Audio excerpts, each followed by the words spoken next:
মসজিদে নববী মদিনা মনোয়ারার মূল কেন্দ্রস্থল। বিশ্ব মুসলিমের হৃদয়ে গেঁথে আছে ঐতিহাসিকভাবে। এই মসজিদকে কেন্দ্র করে ইসলাম, সভ্যতা, সংস্কৃতি, ইসলামী রাষ্ট্র এবং গোটা দুনিয়ার ইসলামী প্রচার ও প্রসার ঘটেছে। আন্তর্জাতিক ইসলামের রাজধানী হিসেবে মসজিদে নববীর ভূমিকা সবার জানা।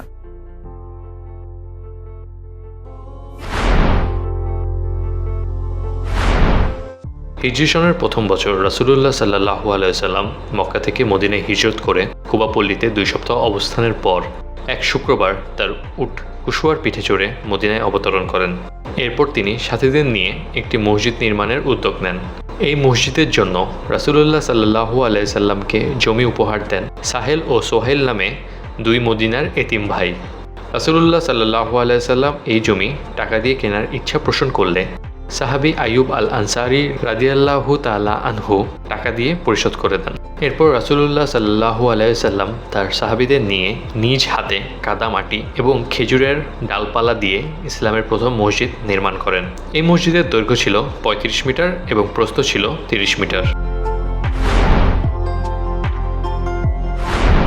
মুসলমানদের সংখ্যা বাড়তে থাকলে সপ্তম হিজরিতে এই মসজিদ প্রথমবারের মতো সম্প্রসারণ করা হয়, যা ছিল খাইবার যুদ্ধের একেবারে পরপর।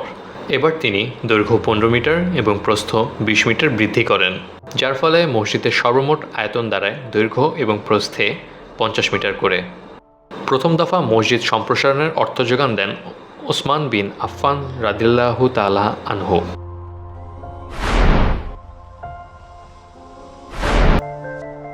সপ্তম হিজরিতে মসজিদে নববীর দ্বিতীয় দফা সম্প্রসারণ করেন খলিফা ওমর বিন খাত্তাব রাদিয়াল্লাহু তাআলা আনহু। তিনি মসজিদে দক্ষিণে 5 মিটার, উত্তরে 15 মিটার এবং পশ্চিমে 15 মিটার বৃদ্ধি করেন।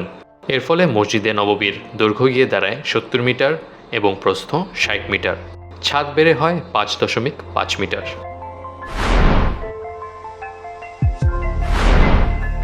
মসজিদে নববীর তৃতীয় সম্প্রসারণ করে খলিফা ওসমান বিন আফফান রাদিয়াল্লাহু তাআলা আনহু। সময়টা ছিল 653 সাল। তিনি মসজিদের দক্ষিণে 5 মিটার এবং উত্তরে 5 মিটার সম্প্রসারণ করেন। মসজিদের কলমে খেজুর গাছের বদলে পাথর ব্যবহার করেন।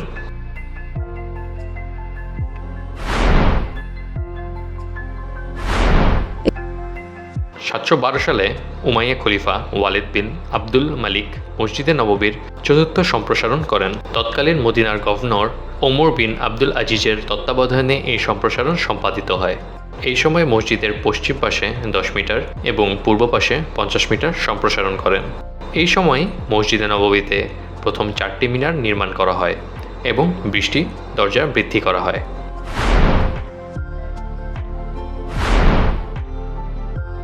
785 সালে আব্বাসীয় খলিফা আল মাহদির সময় আব্দুল বিন আসিম বিন ওমর আব্দুল আজিজের তত্ত্বাবধানে মসজিদে নববীর পঞ্চম সম্প্রসারণ করা হয়।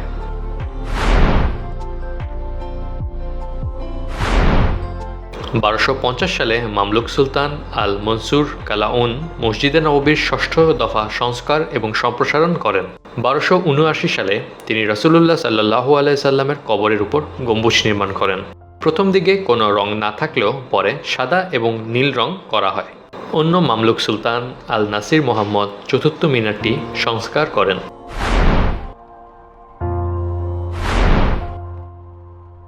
ওসমানী সুলতান আব্দুল মজিদ 1265 থেকে 1277 হিজরি পর্যন্ত এই সম্প্রসারণ করেছিলেন।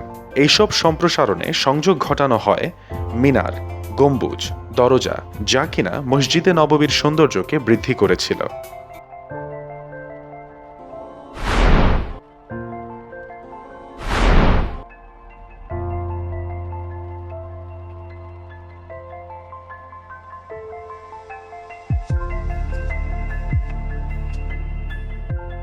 নব্বই বছর পর সৌদি আরবের প্রতিষ্ঠাতা বাদশাহ আব্দুল আজিজ প্রথম সৌদি সম্প্রসারণে আত্মনিয়োগ করেন।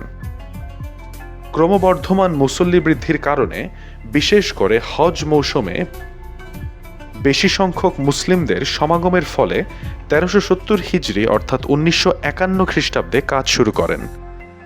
ফলে তার সম্প্রসারণে আয়তন হচ্ছে 12,271 বর্গমিটার।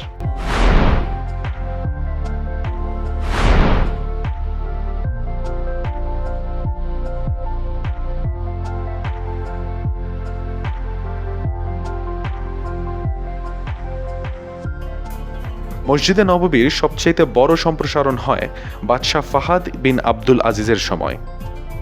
তিনি 1406 হিজরির 9 সফর শুক্রবার ইতিহাসের সর্ববৃহৎ কাজের উদ্বোধন করেন। মসজিদে নববীর এই প্রকল্পের জন্য মসজিদের আশেপাশে জমির মালিকদের কাছ থেকে খুবই উচ্চ মূল্যে জমি ক্রয় করা হয়, যে জমির পরিমাণ ছিল প্রায় 1 লক্ষ বর্গমিটার, যা মসজিদের সঙ্গে সংযুক্ত করা হয় এবং প্রকল্পের জন্য প্রস্তুত করা হয়। আগের মসজিদটিকে অক্ষুণ্ণ রেখে ডিজাইন ও কারুকাজের সাথে মিল রেখে মসজিদের উত্তর ও পূর্বে 5 গুণ সম্প্রসারণ করা হয়। মসজিদের পূর্ব আয়তন ছিল 16,000 বর্গমিটার। এই সম্প্রসারণ শেষে যার আয়তন বৃদ্ধি পেয়ে দাঁড়ায় 98,500 বর্গমিটার। সম্প্রসারণের পূর্বে যেখানে মুসল্লি সংকুলন হতো 28,000 জন, সেখানে এখন সম্প্রসারণের ফলে 2,50,000 মুসল্লি সংকুলন করা যায়। ক্রমাগত সম্প্রসারণের ফলে মসজিদে নববীতে প্রায় 1 মিলিয়ন বা 10 লাখ মুসল্লি ইবাদতের জায়গা হয় রমজান ও হজের মৌসুমে।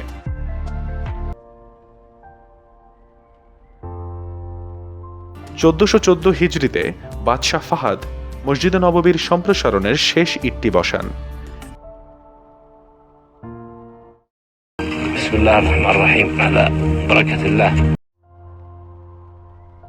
এই সম্প্রসারণ করা হয় বিশ্ব মুসলিম ও ইসলামের স্বার্থে।